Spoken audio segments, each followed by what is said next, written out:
Panti asuhan ini seharusnya menjadi tempat perlindungan yang aman bagi anak-anak yang diasuhnya. Namun kasus kekerasan seksual terhadap puluhan anak asuhnya justru terjadi di dua bangunan ini. Segala aktivitas dihentikan, polisi langsung menyegel dua bangunan milik Yayasan Panti Asuhan untuk kepentingan penyidikan. Tepat di sebelah kanan saya, ini merupakan tempat kejadian perkara dugaan kasus pencabulan dan pelecehan seksual dan memang sudah diamankan dan dipasangkan garis polisi oleh pihak kepolisian. Walaupun sudah sekitar 20 tahun berdiri, ini memang panti asuhan, Yayasan Panti Asuhan Darussalam An-Nur ini tidak atau belum memiliki izin. Nah, selain bangunan yayasan ini ada juga satu bangunan lainnya yang saat ini saya akan tunjukkan juga kepada Anda, saudara, di mana satu bangunan lainnya merupakan tempat atau di mana anak-anak panti asuhan ini menggunakan bangunan untuk kegiatan belajar mengajar. Bangunan kedua milik Yayasan Panti Asuhan yang disegel polisi berada di dalam rumah permukiman warga. Selama beroperasi 20 tahun tanpa izin, warga tidak mencurigai adanya kejanggalan dalam pengasuhan panti asuhan kepada anak-anak. Seperti apa tanggapan warga terkait kasus ini? Saya akan tanyakan langsung dengan warga setempat. Selamat sore, Bapak Jupri. Selamat sore. Pak, pengen tahu dong aktivitas-aktivitas apa sih yang biasanya dilakukan atau yang diketahui oleh masyarakat yang dilakukan oleh panti asuhan ini? Aktivitas biasa, seperti biasa. Ngurus anak-anak di anak-anak panti itu. Gitu. Atau mungkin ada aktivitas-aktivitas yang dilihat langsung oleh para warga gitu, Pak? Ada biasa. Ya seperti yang mengurus gitu, ngaji, terus yang lain-lainnya. Kalau kejanggalan pernah lihat nggak Pak? Mungkin tangisan atau teriakan dari para anak-anak panti asuhan? Belum pernah lihat, belum. Jadi sejauh ini aman ya Pak? Iya, betul. Menteri Sosial Saifullah Yusuf yang mendatangi lokasi memastikan akan memindahkan anak asuh di Yayasan Panti Asuhan ini ke tempat yang aman di bawah pengawasan Kementerian Sosial. Polisi kini telah menetapkan 3 orang sebagai tersangka, 2 orang telah ditangkap, sementara 1 predator anak masih menjadi buron. Tim Liputan Kompas TV.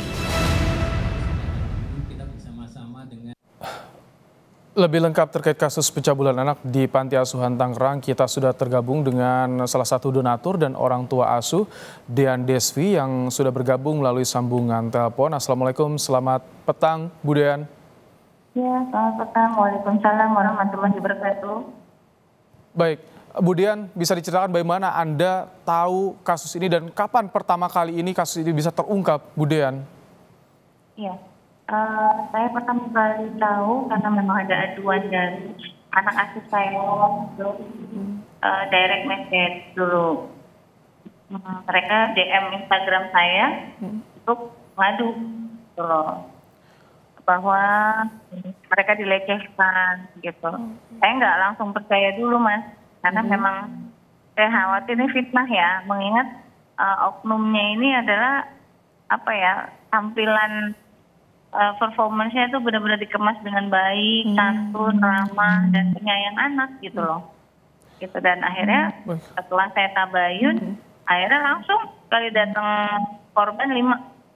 Setelah kali datang korban 5 datang ke sekolah saya gitu. Oke. Kebetulan jadi yang meyakinkan Anda, dari 5 korban nih yang melapor kepada Anda, itu yang membuat Anda yakin ini ada yang tidak beres di panti asuhan ini?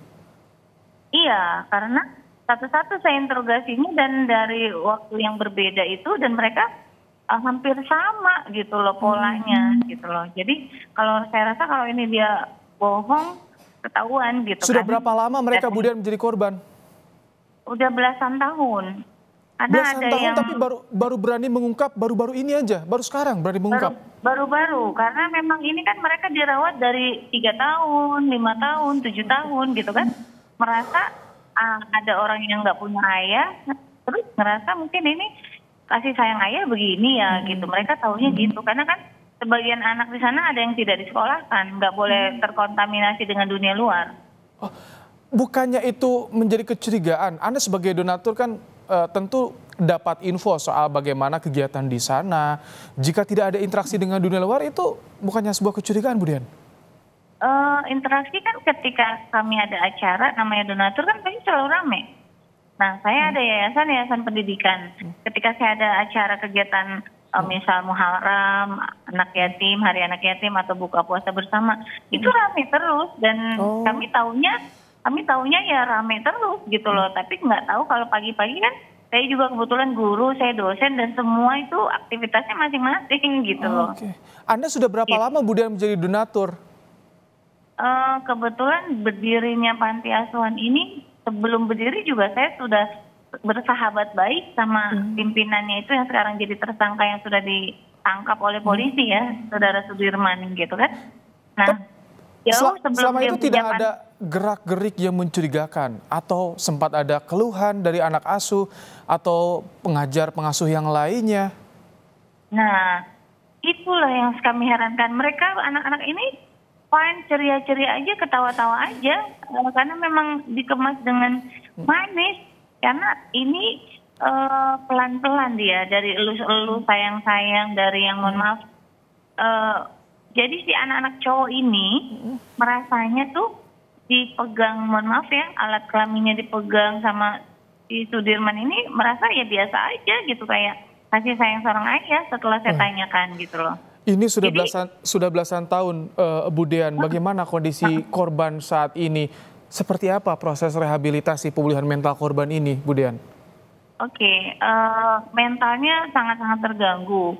Karena ketika saya interogasi di lapangan, itu ketika saya tanya, ini gimana nih Bunda ada chatting begini. Mereka nggak langsung cerita gamblang gitu loh Mas. Mereka yang nervous dulu, tegang, keringetan tangannya, matanya berkaca-kaca nanar gitu kan. Itu yang bahkan ada yang apa ya Mas, kayak orang kerasukan gitu, matanya mendelik, tegang, pokoknya yang nggak bisa bicara. Sekarang gitu masih loh. didampingi Bu Dian korban? Masih. Sebagian ada di rumah, insya Allah ada kami tempatkan di suatu tempat yang aman, rumah aman, dan 12 korban yang sudah ada di panti ketika Saudara Sudirman ditangkap, langsung aksi sosial cepat dari PPA, Pelindungan Perempuan dan Anak, langsung jemput dari Dinsos. Baik.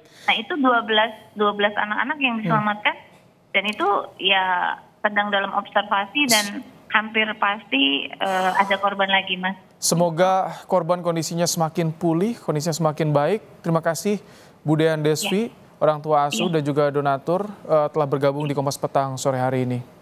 Baik.